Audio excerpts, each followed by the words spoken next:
Coordenadoria de Educação e Cultura da FIPESP sente-se muito honrada em homenagear o Dia do Professor. Está na atuação do professor toda a possibilidade de transformação positiva da sociedade. O seu trabalho, ainda que pouco valorizado, representa o maior engrandecimento de um povo. Conhecimento, cultura, desenvolvimento são as referências principais da atuação dos professores. Nada seríamos sem essas referências. O Dia do Professor é uma ótima oportunidade para refletirmos sobre o reconhecimento que devemos destinar a todos esses profissionais, em grande parte idealistas, que se movem incansavelmente no caminho da esperança e positividade nas realizações humanas. Nós, da Coordenadoria de Educação e Cultura, seguimos nosso caminho, não só o de valorizar a educação, mas também o de contribuir para o seu enriquecimento. Com essa palestra que você verá a seguir, desenvolvida pelo professor doutor Marcos Neira, pós-doutorado em Currículo e Livre Docência em Educação e pró-reitor da USP, a partir do tema Base Nacional Comum Curricular, enfatizamos o nosso propósito. Parabéns, professor! Conte sempre conosco. Olá, pessoal! Espero que todas e todos estejam bem. Eu sou Marcos Neira, professor da Faculdade de Educação da USP. E aceitei com muita alegria o convite da Associação dos Funcionários Públicos do Estado de São Paulo para conversar com vocês neste que é o nosso dia, o dia do professor, o dia da professora, o dia do educador, o dia da educadora. E é muito bom poder conversar com vocês sobre uma questão tão importante, sobre uma questão que está no nosso cotidiano. Não pensem que é algo que está nas esferas administrativas, que é a questão dos documentos curriculares, das políticas curriculares, no caso específico da Base Nacional Comum Curricular. Então sejam bem-vindos, sejam bem-vindas a esta nossa conversa, em que pretendemos colocar a BNCC em questão. E temos como objetivos deste trabalho, num primeiro momento, identificar as influências teóricas da Base Nacional Comum Curricular. Na sequência, pretendemos analisar criticamente a base a partir desse referencial teórico que será anunciado e, na sequência, buscar reconhecer o sujeito pretendido por essa política curricular. Então, num primeiro momento, acho que é muito importante nós partilharmos qual é o entendimento de currículo que, pelo menos neste momento, estamos utilizando.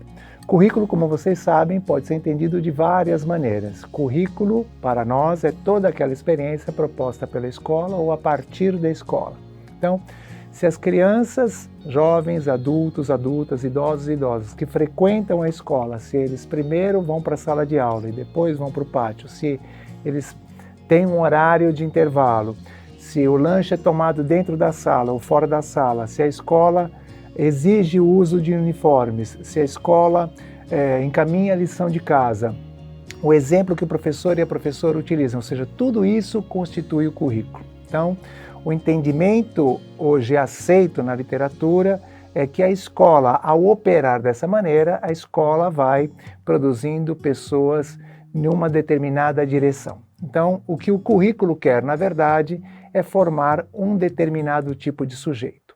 Pois bem, isso é o currículo. Outra coisa bem diferente é o documento curricular. Documento curricular é o que até pouco tempo atrás nós, ou pelo menos a literatura assim se referia, como currículo prescrito, aquele currículo formal.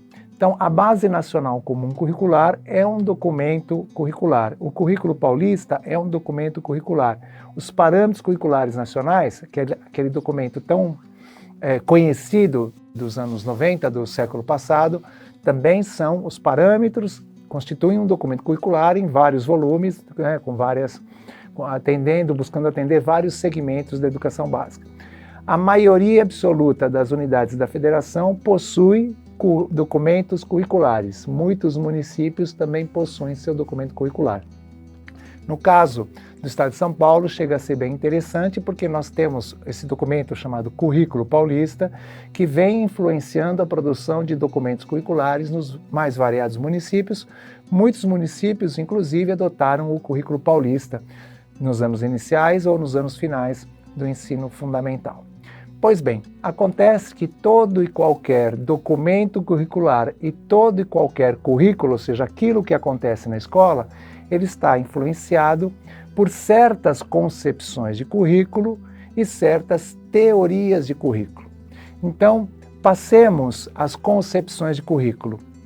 E para conversar com vocês a respeito das teorias de currículo, nós vamos nos fundamentar nesse trabalho de Alice Casemiro Lopes e Elizabeth Macedo, que é uma obra muito interessante.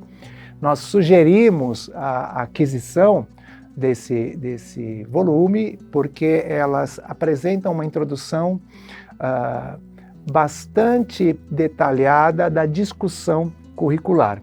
Não é uma obra que faz uma análise profunda das questões curriculares, mas é uma obra que nos permite uma aproximação muito interessante daquilo que se discute hoje no campo dos estudos curriculares. E nesse trabalho, elas vão apresentar 3 concepções de currículo. A primeira, currículo como seleção e organização de conhecimentos. A segunda, currículo como forma de controle. E a terceira, currículo como texto. Então, pensando no currículo como seleção e organização de conhecimentos, durante bastante tempo, aproximadamente ao longo de 300 anos, desde o surgimento dessa ideia de currículo como algo aproximado a um programa de estudos, a uma pista de corrida, a uma trajetória formativa, se pensou o currículo como a operação de selecionar determinados conhecimentos que deveriam ser adquiridos pelas crianças, jovens, adultos e adultas, idosos e idosas que frequentam a educação básica ou mesmo os que frequentam o ensino superior. Então, por muito tempo, a operação curricular foi uma operação técnica, burocrática, tecnocrática, de selecionar aquilo que seria importante e pouca preocupação havia com os resultados desse processo. Durante esse período, a maior parte do tempo, o currículo buscou atender uma ideia de eficiência, uma ideia de resposta da escola para os problemas da sociedade. Então, a sociedade apresentava determinadas preocupações, por exemplo, a inserção profissional.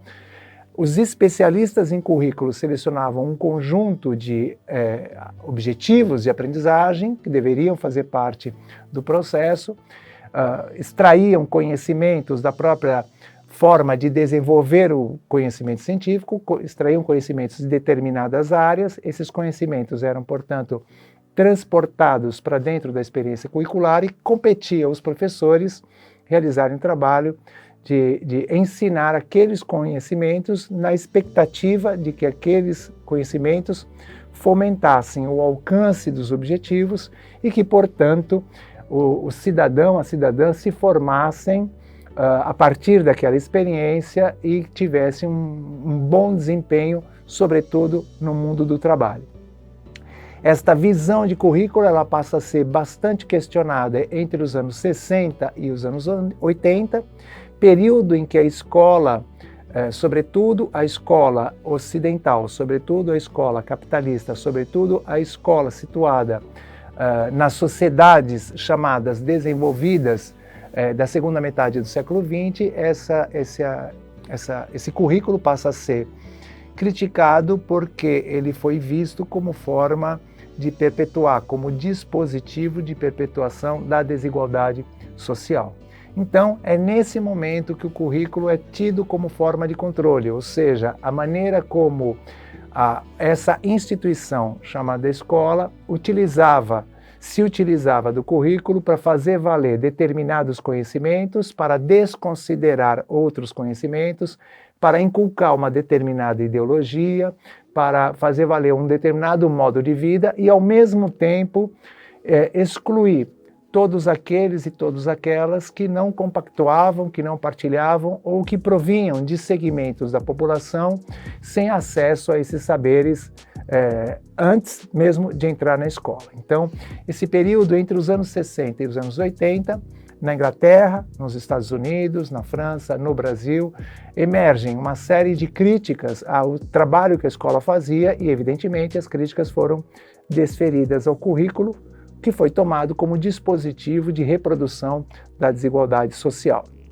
E mais recentemente, ou seja, a partir do final dos anos 90 do século passado, nós já temos um outro entendimento de currículo. Currículo como texto, currículo como experiência, currículo como processo, currículo como aquilo que acontece na escola, como a gente começou a nossa conversa, e que vai subjetivando. Currículo como um dispositivo de subjetivação. Esta colocação ela é muito importante porque ela nos permite questionar uma frase que muitos de vocês já ouviram, que muitas pessoas repetiram durante muito tempo, que era mais ou menos assim, que é o aluno que faz a escola. Era uma frase que se repetia principalmente no âmbito do ensino superior, ou seja, como se o estudante tivesse alguma possibilidade de mudar a realidade e que, apesar daquela experiência curricular caminhar numa certa direção, ele ou ela teriam autonomia para seguir um outro caminho. Este entendimento mais contemporâneo de currículo, ou seja, currículo como texto, ele coloca essa visão em questão. Ele nos permite dizer mais ou menos assim, que todos nós somos resultados, em alguma medida, somos resultado da experiência curricular a qual fomos submetidos e submetidas. Então, ao frequentar uma escola que se organiza de uma determinada maneira, que estabelece determinados conhecimentos como relevantes, que se omite de abordar outros conhecimentos ou simplesmente se refere a outros conhecimentos de forma pejorativa, ao prestigiar certas experiências, certas atividades, certas visões de mundo e ao mesmo tempo não fazer tudo isso com outras visões de mundo, essa escola, portanto, está formando as pessoas de uma certa maneira. Eu gostaria de insistir nesse ponto, porque você pode pensar assim, mas e se a pessoa simplesmente não comparecer às aulas? E se a pessoa fizer o possível para negar tudo aquilo que está sendo feito? E se a pessoa simplesmente ela for reprovada em todas as atividades ou em tudo que acontece nessa escola? Assim mesmo, ela está tomando uma posição a partir daquilo que a escola está disponibilizando, está oferecendo. Então, esse entendimento de currículo que no meu modo de ver, coloca o currículo como algo tão importante. Não é à toa que todas nós que estamos na educação há 30 anos ou um pouco menos, enfrentamos várias mudanças curriculares e nesse momento se apresenta mais um documento curricular, este de caráter nacional, é a primeira experiência que o Brasil faz, com uma base nacional dessa magnitude. Então, nós já tivemos outras experiências curriculares que também se pretenderam hegemônicas, mas nunca nenhuma foi feita com essa força e desse tipo. Então, por que cada gestão que nós vemos no governo municipal, nos governos municipais ou nos governos estaduais, nós vemos a apresentação de um documento curricular, e porque nós temos agora uma base nacional comum curricular, porque nós temos agora uma base nacional comum da formação de professores, ou seja, porque o currículo está nesse lugar tão destacado? Porque há um entendimento que o cidadão, a cidadã, que nós pretendemos para um determinado modelo de sociedade, isso passa obrigatoriamente pela discussão do currículo, isso passa obrigatoriamente pelos embates que caracterizam a produção de uma determinada política curricular. Então, se um determinado setor da sociedade quer certas mudanças sociais, quer que a sociedade se estabeleça de uma determinada maneira, isso passa obrigatoriamente por fomentar um tipo de formação na escola, portanto, proporcionar uma experiência curricular na escola de tal maneira que aquele cidadão, aquela cidadã, egressos desse currículo atuem na sociedade de uma determinada maneira. Então, isso não é novo. Todas as mudanças sociais que nós enfrentamos, pelo menos nos últimos 50 anos, elas reverberaram na escola de alguma maneira, elas reverberaram em mudanças curriculares de alguma maneira. Não é por acaso que a Lei de Diretrizes e Bases de Educação tem sofrido tantas alterações. Então, tomemos uma. Vocês sabem muito bem que em 2003 foi feita uma mudança muito importante na LDB. Em 2008, essa mudança foi felizmente completada.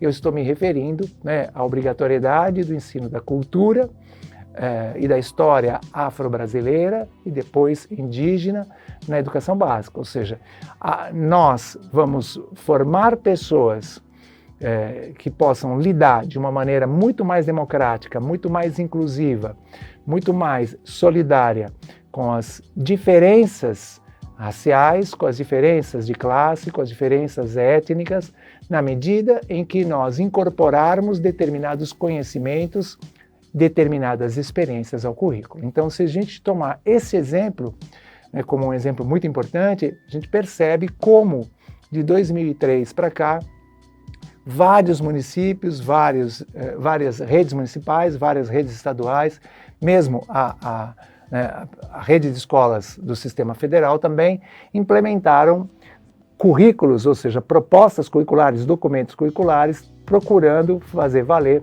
esse conhecimento dentro das suas escolas. Então, isso, evidentemente, se refletiu também na formação de professores e professoras, ou seja, a maioria dos cursos de formação de professores para educação infantil e anos iniciais do ensino fundamental contempla esses conhecimentos. Todos os cursos de licenciatura do Brasil, eles têm que contemplar, por exemplo, o ensino de Libras.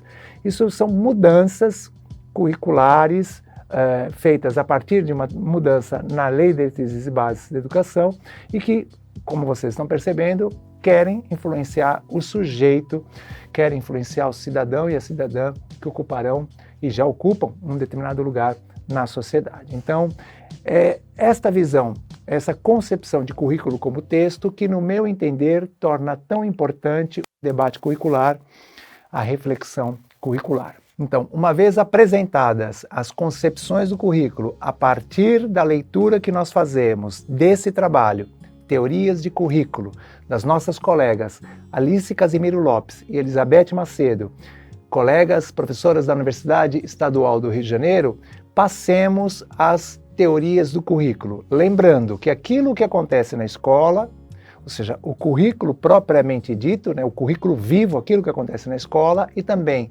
os documentos curriculares que inspiram, que fundamentam, que baseiam as políticas curriculares, eles são influenciados por concepções de currículo e por teorias de currículo.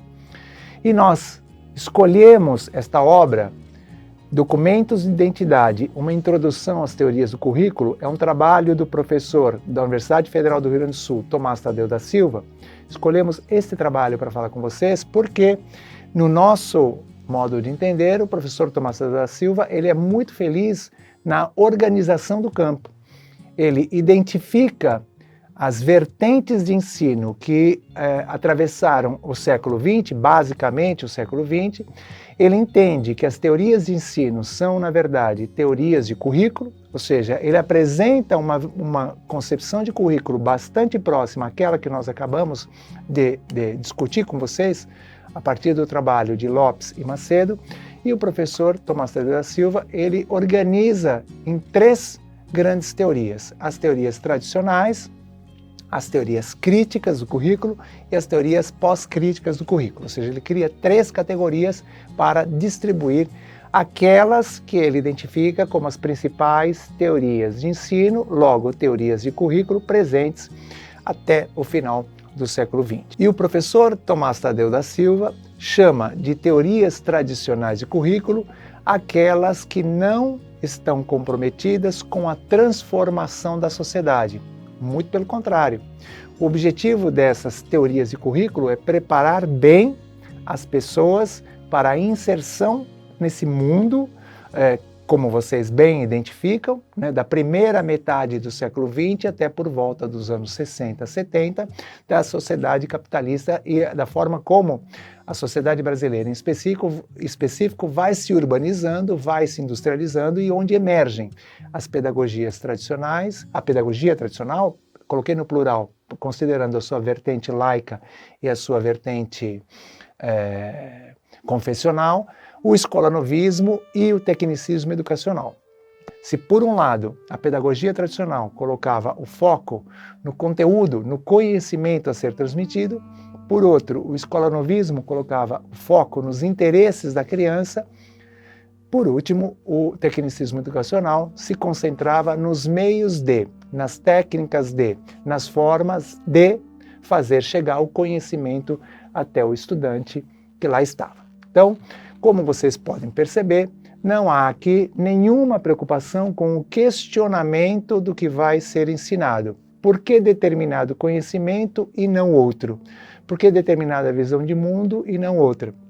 Aquilo que estava sendo ensinado pela escola era, na maioria absoluta dos casos, um derivado, era decorrente, provinha daquela área de conhecimento bem estabelecida, era confrontado com as psicologias da aprendizagem, com a psicologia da educação ou com a psicologia do desenvolvimento e era categorizado e distribuído ao longo da experiência curricular. Então, o que a maioria de nós, hoje, professoras e professores que frequentaram a escola no finalzinho lá dos anos, ou melhor dizendo, que frequentaram a escola nos anos 80, nós já passamos por uma transformação desse processo.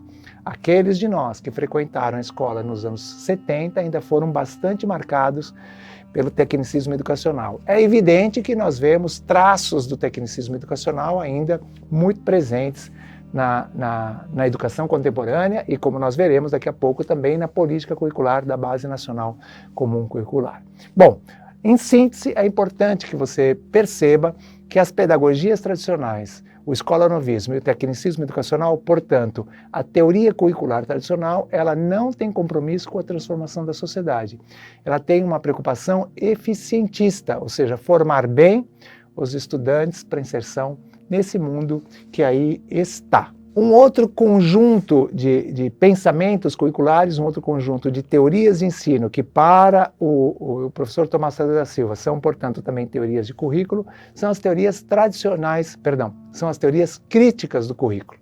E as teorias críticas do currículo, ele identifica dois movimentos importantes. A pedagogia histórico-crítica, que é basicamente o trabalho realizado pelo professor Dermeval Saviani e o trabalho realizado pelo professor José Carlos Libânio e vários outros e outras pessoas que naquele momento, sobretudo nos anos 80, produziram pensando numa escola que tinha como função principal a transformação da sociedade e esta perspectiva de ensino, ela apostou bastante na transmissão do conhecimento científico, do conhecimento das classes dominantes de uma forma crítica, apostando que a posse desse conhecimento de uma forma crítica por parte das camadas populares empoderaria as camadas populares para a transformação da sociedade. Ou seja, o conteúdo é retomado com muita força e o conteúdo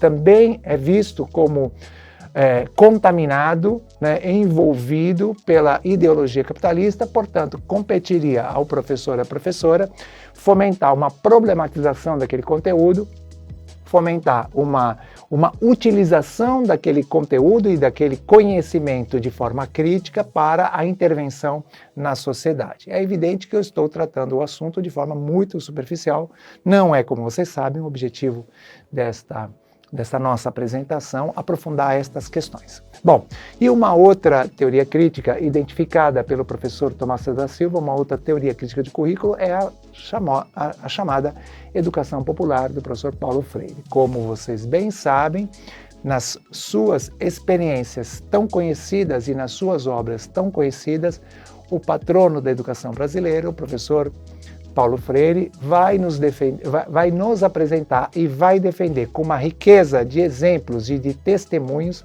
vai defender uma educação que ajude as pessoas, que ajude o educando, que ajude a educanda a pensar criticamente a realidade em que vive e, com o apoio do conhecimento científico, possa intervir e transformar essa realidade. E aí, penso que a nossa geração ela foi bastante beneficiada com o acesso ao pensamento freiriano, embora nós tenhamos tido poucas oportunidades e poucas experiências documentadas da sua realização. Muito embora a maioria de nós, felizmente, inspirados e inspiradas pelas ideias freirianas, temos feito lá na nossa sala de aula trabalhos bem interessantes com essa contribuição. Então, em linhas gerais, há uma identificação da realidade, há uma problematização da realidade a partir do confronto dessa problematização com base no conhecimento científico, ou seja, é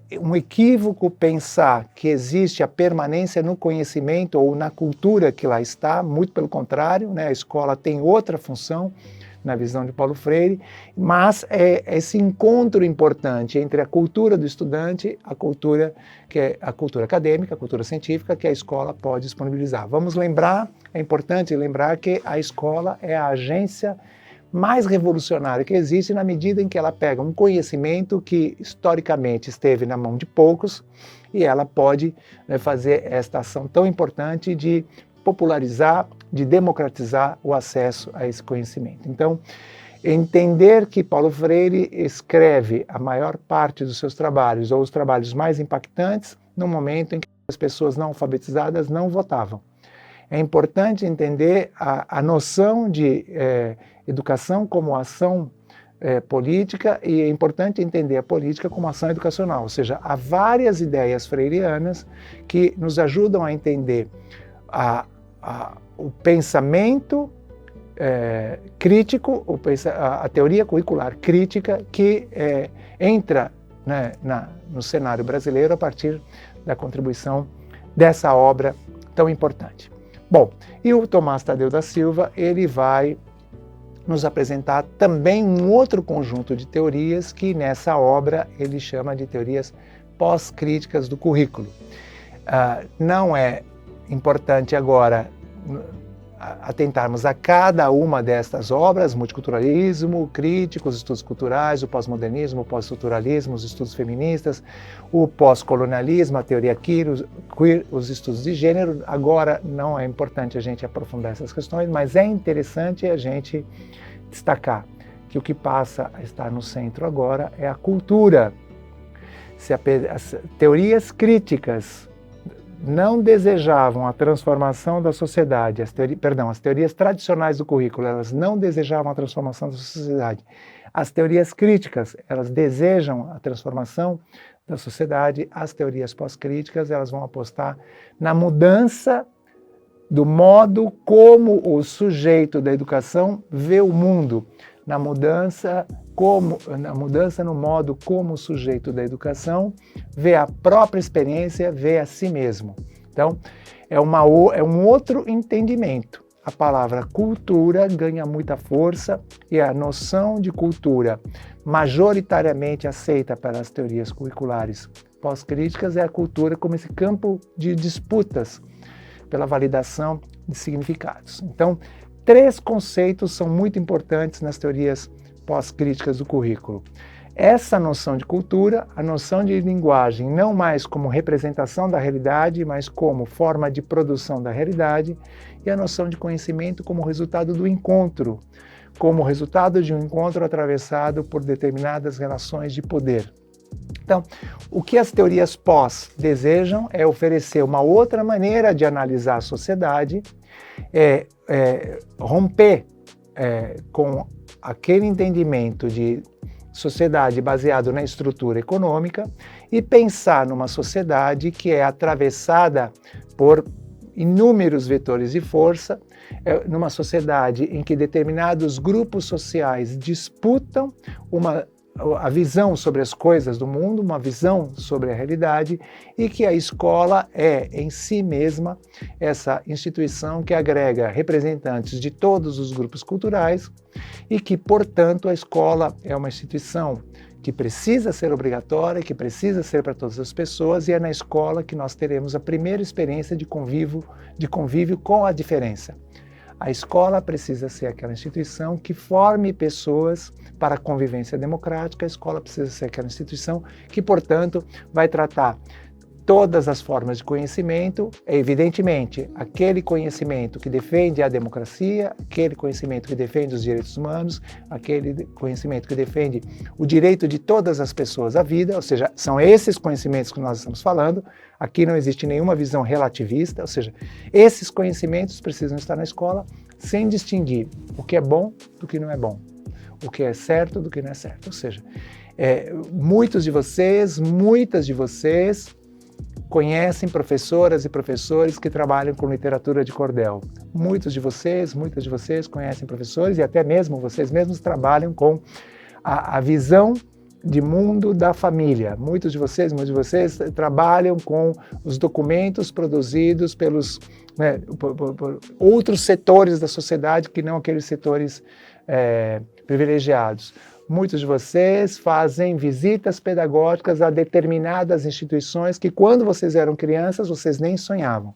Em muitas escolas, vocês veem trabalhos com jongo, vocês veem trabalhos com maculelê, trabalhos com capoeira, vocês veem trabalhos com festas populares. Ou seja, hoje nós estamos vivendo uma educação escolar na rede municipal, na rede estadual e na rede privada que faz um diálogo com as diferenças, que não mais tem uma visão elitista, não mais tem uma visão segregacionista. Ou seja, todas essas influências que aparecem em muitos documentos curriculares, elas podem ser atribuídas às teorias pós-críticas do currículo. Então é muito importante que você perceba que esta não é uma discussão acadêmica distante da realidade escolar. Muito pelo contrário, ou seja, as práticas pedagógicas que hoje nós identificamos nas escolas, elas estão muito influenciadas por essas visões. Bom, dito isto, considerando as concepções de currículo e as teorias de currículo, nós temos, no meu entendimento, condições de olhar para este documento chamado Base Nacional Comum Curricular, que tem a sua história, que tem a sua origem lá na LDB, na Constituição, ou seja, no Plano Nacional de Educação, nos planos estaduais de educação, ou seja, nós temos aí todo um fluxo, toda uma movimentação que nasce lá em 1988 e vai culminar com um grupo que se reúne em 2015 para pensar a Base Nacional. Foi um grupo designado pelo então Ministro da Educação, daquele momento, em 2015. Há uma mudança de governo, o grupo se altera, há uma primeira versão da base, há uma segunda versão da base e há este documento que foi homologado no final de 2017. Educação Infantil e Fundamental 1 e 2, né? Educação Infantil e Ensino Fundamental, e no final de 2018, Ensino Médio, pós-reforma do ensino médio, como vocês bem sabem, medida provisória em 2016, aprovação, né, da Lei 3.415 em 2017, então nós temos uma base do ensino médio já alinhada à chamada reforma do ensino médio. Também não é assunto, mas é importante que vocês se lembrem que nós estamos aí nesse processo todo. Então, olhando para o texto da base, né, porque nesses momentos é importante a gente se remeter ao texto da base. Qual é o objetivo da Base Nacional? A Base Nacional é um documento de caráter normativo que define o conjunto orgânico e progressivo de aprendizagens essenciais que todos os alunos devem desenvolver ao longo das etapas e modalidades da educação básica. Então, está em destaque aprendizagens essenciais no próprio documento. Então, vejam bem, é um documento que vai dizer para o Brasil inteiro, norte a sul, leste a oeste, capitais e interior, litoral e interior, ou seja, é um documento que vai dizer o que cada uma precisa saber, quais são as aprendizagens que precisam ser adquiridas por todas as pessoas. E aí, como vocês bem sabem, a Base Nacional trabalha por competências e habilidades. E é importante destacar o que a Base Nacional concebe como competência. Na Base Nacional Comum Curricular, competência é definida como a mobilização de conhecimentos, conceitos e procedimentos, habilidades práticas, cognitivas e socioemocionais, atitudes e valores para resolver demandas complexas da vida cotidiana, do pleno exercício da cidadania e do mundo do trabalho. Certamente você, professor, você, professora, que estava na sala de aula nos anos 90, se lembra muito bem quando fomos, naquele momento, afetados pelos discursos, pelo discurso pedagógico das competências, pela pedagogia das competências. Então, uma competência nada mais é do que a capacidade que todos nós temos de mobilizar recursos de ordem cognitiva, afetiva, social, cognitiva, afetiva, social, psicomotora, ou seja, recursos de ordem conceitual, procedimental e atitudinal para enfrentar uma situação problema. Isto é competência. Então, esta noção de competência ela se tornou bastante conhecida no Brasil a partir das obras de um sociólogo que naquele momento, nos anos 90, se tornou bastante conhecido, chamado Philippe Perrenot. Então, é importante vocês perceberem esse movimento. As duas primeiras versões da base não faziam alusão a aprendizagens essenciais, não faziam alusão a uma certa ideia de competências, embora elas apresentassem direitos de aprendizagem e desenvolvimento, que é um outro conceito, e elas também apresentassem competências gerais. Dando continuidade ao entendimento de competências que aparece na base, é importante destacar que, para garantir o desenvolvimento das competências específicas, cada componente curricular apresenta um conjunto de habilidades. Essas habilidades estão relacionadas a diferentes objetos do conhecimento, aqui entendidos como conteúdos, conceitos e processos, que, por sua vez, são organizados em unidades temáticas. Então, qualquer documento curricular que quer colocar em marcha, quer colocar em ação uma certa política curricular, qualquer documento curricular, ele vai ter uma certa estrutura, ele vai se organizar de uma determinada maneira, ele vai dizer que tipo de conhecimento precisa ser alcançado, qual é o objetivo daquele conhecimento. A base, ela se organizou dessa maneira. Então, a base, ela estabelece competências gerais, competências de área, ela estabelece objetos de unidades temáticas, objetos de conhecimento e habilidades. Então, o que nós estávamos entendendo por aprendizagens essenciais, a base vai apresentar para a gente em forma de habilidades. Então, as habilidades expressam as aprendizagens essenciais que devem ser asseguradas aos alunos nos diferentes contextos escolares.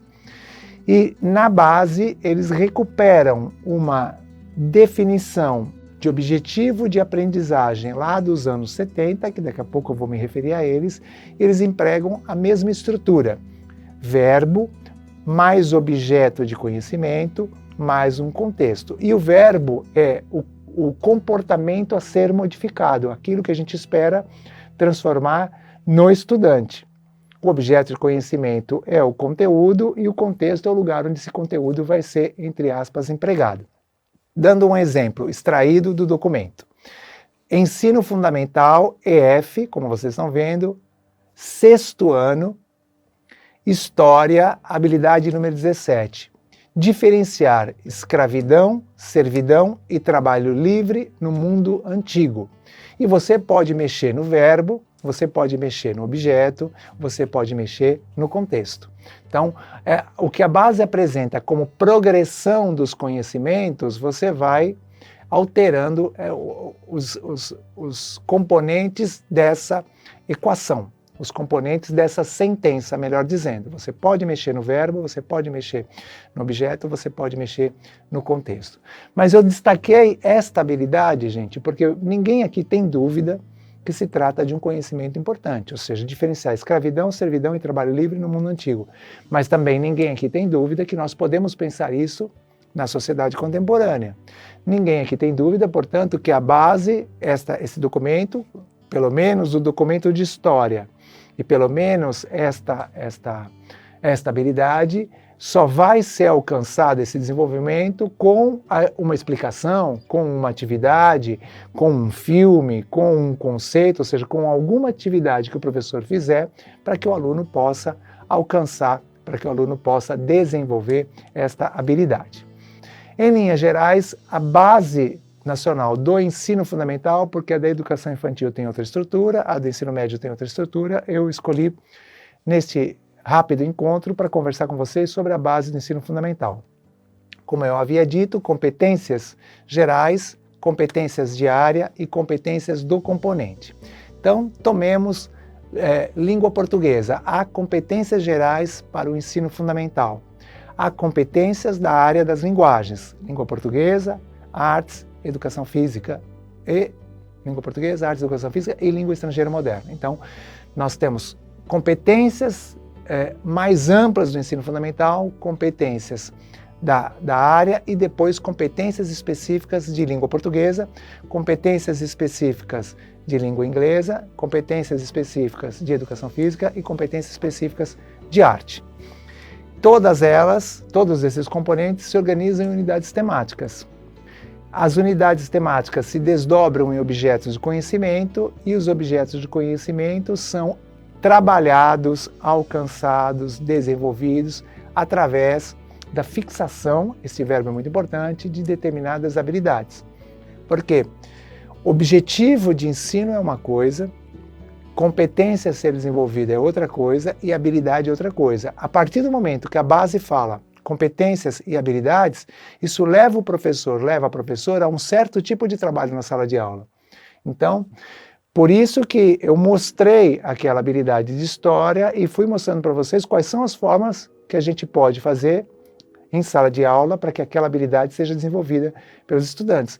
Mas uma habilidade requer um conhecimento que seja repetível, um conhecimento que possa ser repetido. Isso que é uma habilidade. E aí, tomemos uma habilidade de língua portuguesa como exemplo.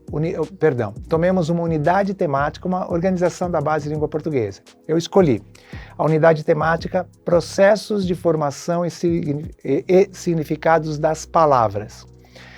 Um dos objetos de conhecimento ligados a essa unidade temática é derivação prefixal e sufixal. E aí, como habilidade, gente, e a minha seleção aqui, vocês estão percebendo, ela é proposital, como habilidade a ser desenvolvida na disciplina de língua portuguesa, no componente curricular língua portuguesa, no terceiro ano do ensino fundamental consta reconhecer prefixos e sufixos produtivos na formação de palavras derivadas de substantivos, de adjetivos e de verbos, utilizando-os para compreender palavras e para formar novas palavras. Ora, os meus colegas, as minhas colegas, professores e professoras de língua portuguesa e os professores e professoras que trabalham no terceiro ano do ensino fundamental devem estar se perguntando, mas será possível? Mas será que dá? Será que não dá?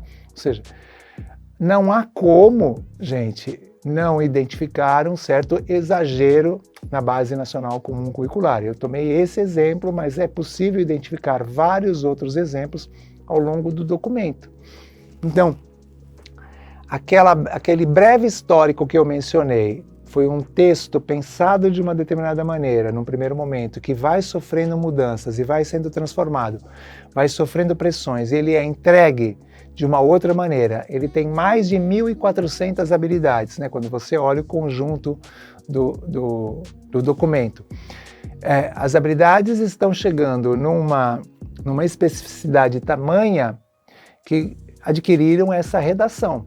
Então, nós estamos pensando que para o terceiro ano, esta habilidade será desenvolvida, e quantas são as habilidades do terceiro ano? E qual é o tempo que o professor e a professora dispõem para trabalhar este texto? Ou seja, por isso, minha colega, meu colega, um pensamento equivocado é pensar numa tradução automática desse documento curricular para a sala de aula. Ou seja, você não pode converter uma habilidade em um objetivo de aprendizagem. Você não pode fazer isso.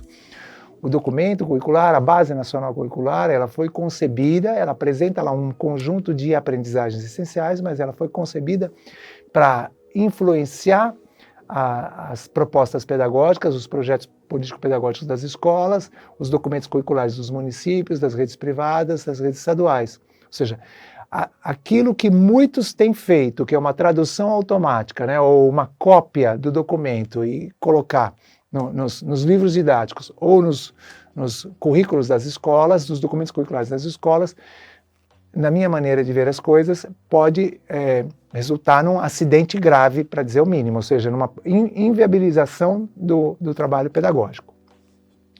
Finalmente, vamos aqui apresentar uma análise possível. Não é a única análise, não é a melhor análise, todas as outras análises também são interessantes e precisam ser conhecidas por vocês. Além do que, vocês também precisam estudar, conhecer bem o documento, né, para que vocês não fiquem reféns daquilo que se diz sobre o documento.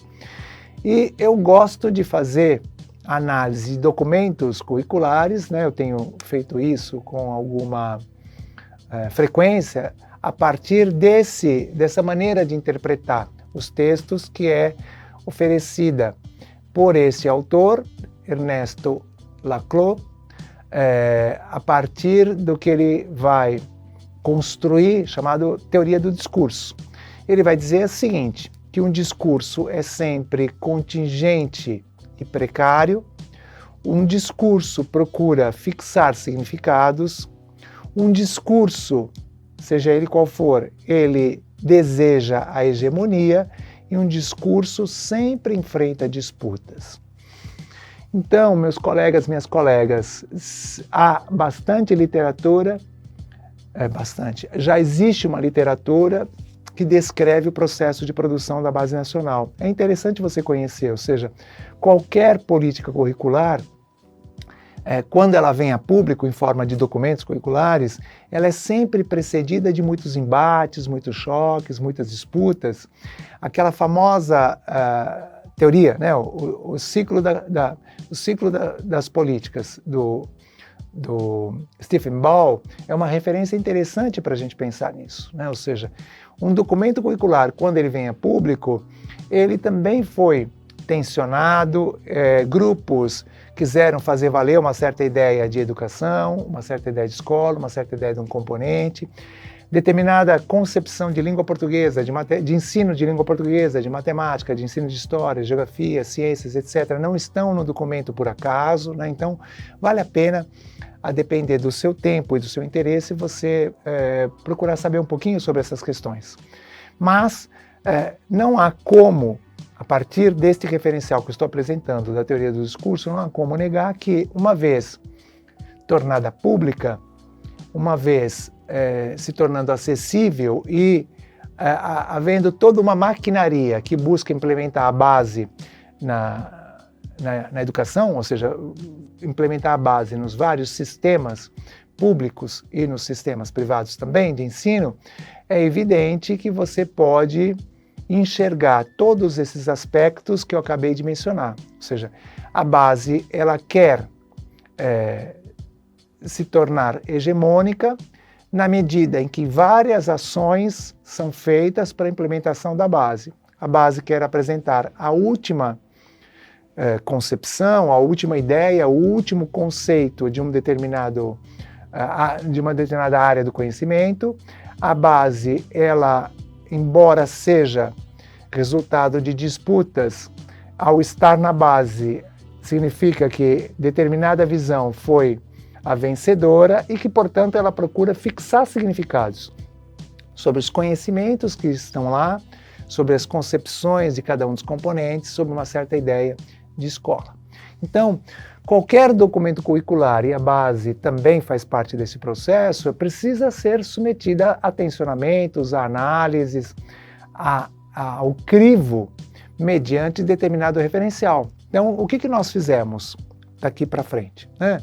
Nós pensamos com base nas teorias de currículo e com base nas concepções de currículo, tensionar a Base Nacional, ou seja, tensionar esse documento reconhecendo que ele pretende tudo isso que qualquer teoria de discurso quer fazer. Então, em primeiro lugar, é importante a gente recuperar essa noção que se torna muito presente no finalzinho dos anos 90, não por acaso, naquele momento sócio-histórico e principalmente econômico que o Brasil viveu, e o discurso das competências. Ou seja, muitos autores vão chamar a pedagogia das competências de neotecnicismo educacional. Por quê? O desenvolvimento de uma competência ele acontece através da proposição de situações-problema. E muitos autores criticam a pedagogia das competências por promover um certo esvaziamento dos conteúdos.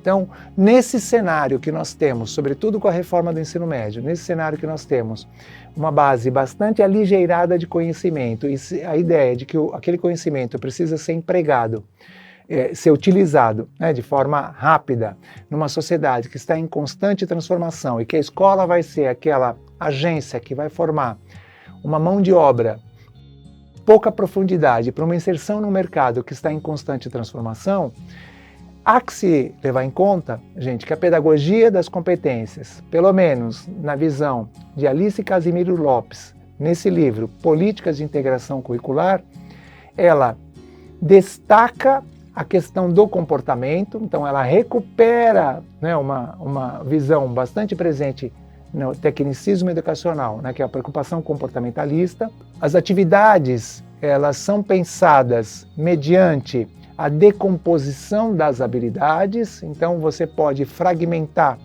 uma habilidade maior, né, que seria, na verdade, uma competência. Você pode fragmentar uma competência e, portanto, procurar fixar determinadas habilidades, porque, na verdade, uma competência é desenvolvida na medida em que determinadas habilidades são mobilizadas, então você fragmenta as atividades, você inventa situações problema que levem as crianças e jovens, adultos e adultas, idosos e idosas a desenvolverem determinadas habilidades.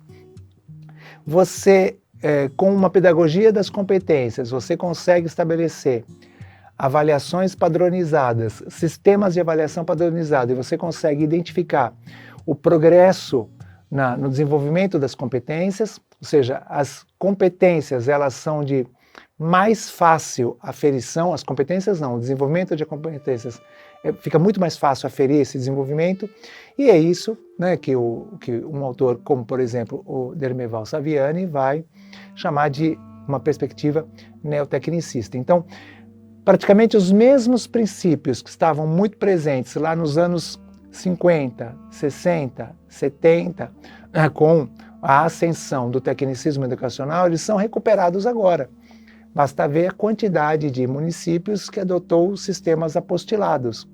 Basta ver que o discurso do professor é aquele que sabe ensinar certos conteúdos ou que conhece várias atividades que permitem o ensino daqueles conteúdos, como ele se torna, como ele ganha força nos últimos tempos. E todos vocês têm sido, de alguma maneira, convidados e convidadas a investirem na própria formação a partir de atividades que querem desenvolver no futuro trabalhador ou no próprio docente, já trabalhador e trabalhadora, determinadas habilidades. E como vocês bem sabem, um outro traço bastante característico da Base Nacional é a sua preocupação com a progressão das aprendizagens. Recupero o exemplo que nós já demos, né, minutos atrás, aquela habilidade a ser desenvolvida no 6º ano, no componente curricular de História, diferenciar escravidão, servidão e trabalho livre no mundo antigo. Então você pode fazer um escalonamento das habilidades, ou seja, aumentar o grau das habilidades, o grau de dificuldade das habilidades, alterando o verbo, alterando o objeto do conhecimento ou alterando o modificador. Então, na verdade, esta fórmula para produzir as habilidades dessa maneira, ela se deve ao tecnicismo educacional e a duas obras muito importantes que caracterizam esse momento da educação no mundo ocidental, sobretudo em alguns países do hemisfério norte e em alguns países da América, né, da América do Sul. Então nós temos esta obra famosíssima, né, Os Princípios Básicos do Currículo do Ensino, de Ralph Tyler, que sua publicação original de 1949, e a Taxonomia dos Objetivos Educacionais, de Benjamin Bloom, que também é uma outra obra bastante importante, que vem na esteira desse movimento do tecnicismo educacional. Então, quando você tem um documento curricular que ele esmiuça uma quantidade muito grande de habilidades, que ele vai tratar a habilidade como aprendizagem essencial, que ele vai dizer para o professor do 3º ano do ensino fundamental o que ele precisa ensinar em língua portuguesa, que ele vai dizer para a professora do 6º ano do ensino fundamental de história, o que ela vai ensinar, ou seja, qual é a habilidade que precisa desenvolver, o que vai ensinar não, ou seja, qual é a habilidade que precisa ser desenvolvida pelas crianças no componente curricular de história. E o documento também apresenta a fórmula empregada para fazer a progressão das aprendizagens. Gente, não tem como a gente não recuperar as teorias tradicionais do currículo, o tecnicismo educacional, não tem como a gente não recuperar a concepção de currículo como forma de organização e seleção dos conhecimentos. Então, de uma maneira muito apressada, se alguém diz para você assim, porque o currículo, ao trabalhar, né, porque o currículo, a Base Nacional Comum Curricular, ela tem uma inspiração neotecnicista, ela se deve a isso, ou seja, pedagogia das competências, uma determinada maneira de pensar o conhecimento, né, uma determinada maneira de pensar, melhor dizendo, o currículo, a partir de uma concepção de currículo e a partir de uma teoria de currículo. Então, o que nós temos na base, e vale a pena você pegar o seu componente, se você for professor de um componente específico, ou vale a pena você pegar todo o segmento dos anos iniciais, ou vale a pena você pegar todo o segmento da educação infantil, se você é professora ou professor que trabalham nesses segmentos, e analisar com cuidado, porque você verificará que há um predomínio da racionalidade técnica, ou seja, o que justifica a passagem, a mudança de um determinado objeto, ou a progressão das habilidades de um ano para o outro, é uma forma racional de pensar a progressão dos conhecimentos, herdada, como vocês bem sabem, né, da nossa tradição científica. Você vê um predomínio das habilidades cognitivas. Você vê uma preocupação com o saber fazer, com o resolver, com o operar, mas sem tanta preocupação com o aprofundamento dos conhecimentos. Você também percebe uma influência de uma certa taxonomia, ou seja, de uma certa classificação dos objetivos educacionais, a partir desse pensamento do Benjamin Bloom. Como vocês bem sabem, naquele momento da educação havia uma correspondência, ou seja, a educação buscava uma correspondência no seu currículo, ou seja, na complexidade dos conhecimentos, conforme a maturação e o desenvolvimento do segmento, né, do público. Ou seja, é como se crianças um pouco mais velhas fossem capazes de determinado tipo de raciocínio que crianças mais novas não seriam. Então, uma influência da psicologia do desenvolvimento na distribuição dos conhecimentos ao longo do currículo. E, finalmente, como já foi dito, a gente percebe nesse documento curricular uma influência muito grande do neotecnicismo educacional. Bom, e aí, para finalizar a nossa conversa, é importante lembrar vocês que a Base Nacional Comum Curricular, ela não está sozinha. A Base Nacional Comum, enquanto política curricular, a BNCC, ela se fez acompanhar da reforma do ensino médio, das mudanças na Lei de Diretrizes e Bases da Educação, na Base Nacional Comum da Formação de Professores, porque, afinal de contas, gente, o que se quer numa pedagogia das competências é formar professores competentes, ou seja, capazes de um saber fazer, nesse sentido de competência, e sujeitos competentes, aqueles que vão se deparar com problemas no seu cotidiano e vão operar na resolução desses problemas a partir das habilidades já fixadas. Ou seja, você não percebe, pelo menos no documento que está aí, você não percebe uma preocupação com a transformação da sociedade, a formação de sujeitos mais solidários, muito embora haja um destaque para as competências socioemocionais, mas esse é um outro assunto.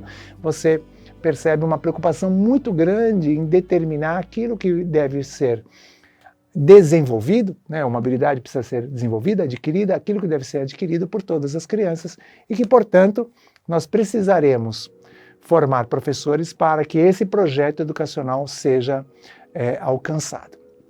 Para terminar esse assunto, vocês perceberam que a gente fez uma análise do documento confrontando com as teorias do currículo e com as concepções do currículo, ou seja, é uma análise possível, não é a única, não é a melhor, outras existem, mas vale a pena você perguntar para este professor, para este seu colega, o que ele pensa sobre a existência da base, né? Então, eu estou entre aquelas pessoas que defendem a existência da base. Eu acho que a gente precisa questionar, tensionar a base que aí está. Eu também defendo que exista um documento que um documento oficial, um documento produzido pelo Estado, né, que diga qual é o formato, qual é o desejo, qual é o projeto de cidadão e cidadã que nós queremos formar, né? Ou seja, eu acho temerário se essa questão do sujeito for debatida pelas empresas que produzem materiais didáticos, pela tradição, pela simples tradição, por determinados segmentos da academia ou das secretarias de educação. Eu penso que é muito importante que existam documentos curriculares, que existam políticas curriculares, e penso que é importante que um documento como esse faça anúncios, porque isso de alguma maneira, gente, protege os professores e professoras e protege as escolas. Então, é muito importante que determinados assuntos estejam presentes no documento. É muito importante que as questões de gênero, raça, etnia, classe, por exemplo, estejam presentes. É muito importante que a questão do meio ambiente esteja presente no documento. Não foi por acaso que eu escolhi justamente aquela habilidade de ensino de história. Ou seja, se você olha o documento de história, de cabo a rabo, você fala, nossa, eu sou simpático com aquela ideia de ensino de história que lá está, porque eu penso que nós precisamos de cidadãos e cidadãs que tenham uma visão mais elaborada desse contexto que nós estamos e como até aqui chegamos. Então, se nós não tivermos documentos curriculares que induzam esse tipo de pensamento, que induzam para uma ideia de sociedade mais inclusiva e mais democrática, nós ficaremos à mercê dos setores interessados. Então, a base, ela aí está para ser estudada, analisada, pensada, problematizada. A gente defende a existência de uma base e a gente pensa que a base pode ser melhor do que essa que aí está. Então, eu quero desejar a todas e todos um feliz dia dos professores e das professoras, lembrando que, como bem disse o nosso querido professor Paulo Freire, que se nós queremos uma sociedade melhor, se queremos uma sociedade menos desigual, uma sociedade mais justa, ela passa obrigatoriamente pelo trabalho do professor e da professora, passa pelo seu trabalho, pelo nosso trabalho. Então, que fiquem bem, né? E um feliz dia dos professores para vocês.